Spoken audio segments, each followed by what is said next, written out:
Dünəndən bəri Tesla bütün dünyanı qatıb bir-birinə, çünki bir çox ölkələrdə, əsasən də rəsmi nümayəndəliyi olmadığı ölkələrdə premium qoşulmanı ləğv edib. Mən sizə bu videoda premium qoşulmanı yenidən necə aktivləşdirmək olursa, onu göstərəcəm. Daxil oluruq mobil proqrama və bu hissədən My Products-a daxil olduğumuzda avtomobilimizi burada görə bilirik. Və aşağıdakı qeyd bölməsindən avtomobilimizi biz hesabımızdan silirik. Bunları daxil edirik və Next basırıq. Və bizim mailimizə təsdiq kodu gələcək. Bu təsdiq kodunu bu hissəyə əlavə edirik. Təsdiqdən sonra artıq avtomobil bizim hesabımızdan silinir. Avtomobili proqrama əlavə eləmək üçün Add Product, Vehicle və biz burada VIN kodumuzu daxil edirik. Daha sonra isə avtomobilimizə bu 3 hərfli adı veririk. Ancaq mütləq şəkildə yadınızda saxlayın ki, avtomobilimizdə internet olmalıdır. Software bölməsinə daxil olduğumuzda eyni adı bura daxil edirik və avtomobili sinxronlaşdırırıq. Burada da təsdiq edirik.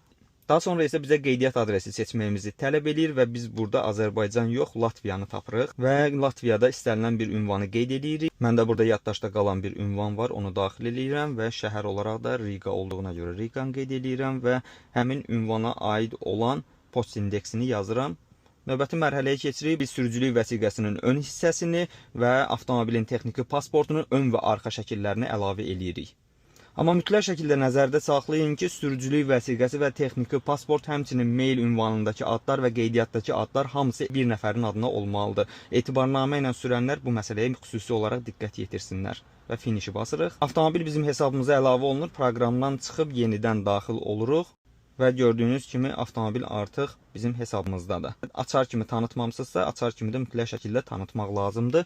Burada isə software bölməsinə daxil olduğumuzda gördüyünüz kimi Premium Connectivity aktivləşir və bizim xəritəmiz də görürsüz işləyir. Həmçinin digər proqramlarda Spotify, TuneIn və digər bir çox proqramlar. Mövzu ilə bağlı əlavə suallarınız yaranarsa şərhlər bölməsində qeyd edə bilərsiniz.